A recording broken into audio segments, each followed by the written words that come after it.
Okay, here's my audience for my COMM speech today. And today I'm going to be speaking about Malala Yousafzai.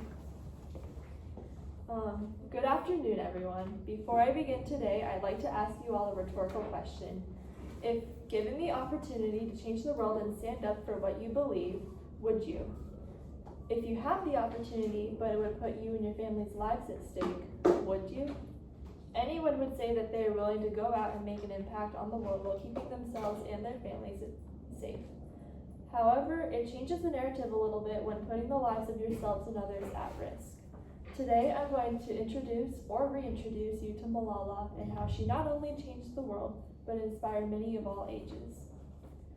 For those who aren't as familiar with Malala's story, she is a women's rights activist from Pakistan. At the age of 11, she started protesting against the Taliban's ban on women's rights to educate in Pakistan. As she got older, she never gave up on her protests and fight for women to have these rights. In 2012, she survived an assassination attempt from the Taliban. This grabbed the attention of the entire world from there and continuing upward until now. Malala still fights for women's rights and even has accomplishments such as being the youngest recipient of the Nobel Peace Prize, as well as co-founding the Malala Fund. As citizens of the United States of America, Malala did not directly impact our quality of education. Here, people of all race, sex, and ethnicity have access to the same quality of education. For us, especially as people of the youth, we are inspired by her courageous actions as she did in her battle for advocacy of women and children's rights.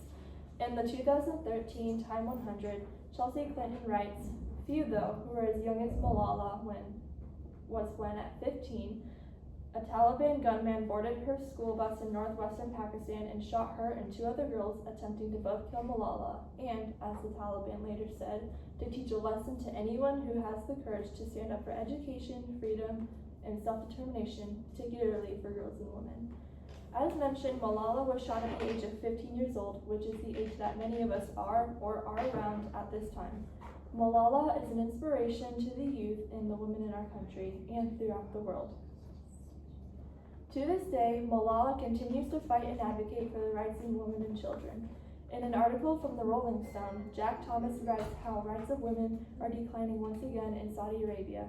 In the article, Thomas writes the delegates, including human rights activists like Malala Yousafzai, state leaders, UCINEF, and even the most conservative Islamic sects, formed an unlikely but critical alliance. Problems will always be rising and worsening throughout the world. Rather than giving up or finding hopelessness in all of these problems, Malala refuses to stand down.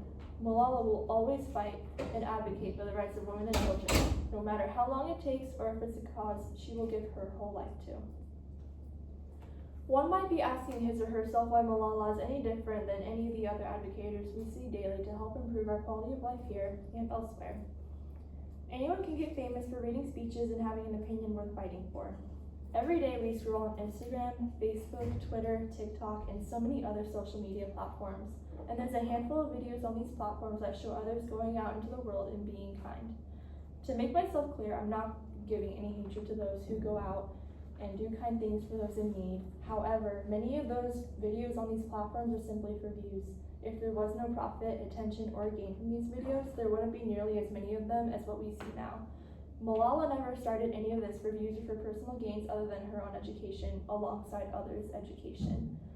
When Malala started speaking against women and children's lack of rights in education, she never had the intention of gaining worldwide recognition.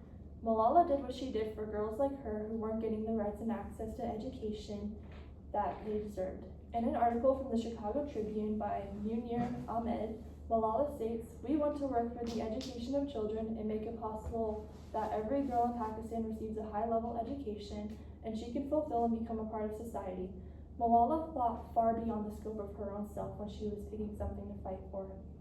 She didn't just simply think about granting the young girls education, but she thought of each of them individually. She thought of their hopes, their dreams, their goals in life. And Malala didn't just fight for those rights to be granted, but she fought for each individual girl who was lacking the rights that they all deserved. I'm a white, upper-class 16-year-old girl. I have every right, access, and privilege to education that I could possibly think of. So how is Malala my hero?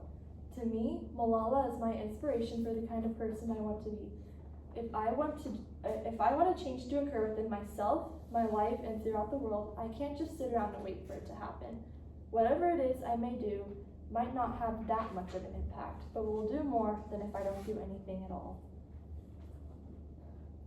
In addition, Malala has shown me why I should be doing the things that I'm doing and what my purpose is in everything. In an interview from PBS News, Malala said, "If I get an award, if I get a paper, it does not matter. Because when I look at the prayers of people and their support and how much they love me, I think that is the biggest prize that I have ever received. And then I have a prize in that, for which I struggle, for which I will do the campaign, and it is the prize that is the award to see every child go to school. And I will serve my whole life for that, for it is the prize that I want to get in my life. And I think that the Nobel Peace Prize Committee, the decision that they have taken is the right decision, because I need to work a lot." Going off of what I said previously, Malala isn't fighting for women and children's educational rights so that she can gain fame and popularity. She did it so that she could see change in the world for the benefit of others. More often than not, we all tend to think for ourselves rather than others. It could be something large scale, such as an entire body of women who aren't getting access to education, but it could also simply be someone in our lives who is in need of more thought given to them. From this, Malala has shown me to think and live more for others and not just myself. Malala isn't an icon or a role model just for women. We can all take note of Malala's actions, mindsets, and efforts towards humanity and well-being. Throughout our lives, we all should seek ways to bring peace and spread goodness throughout the world. As shown throughout Malala's story, all it took was one person to change and impact everything. We too can be that one person. For me, Malala will always be my icon, my role model, and my hero. Thank you.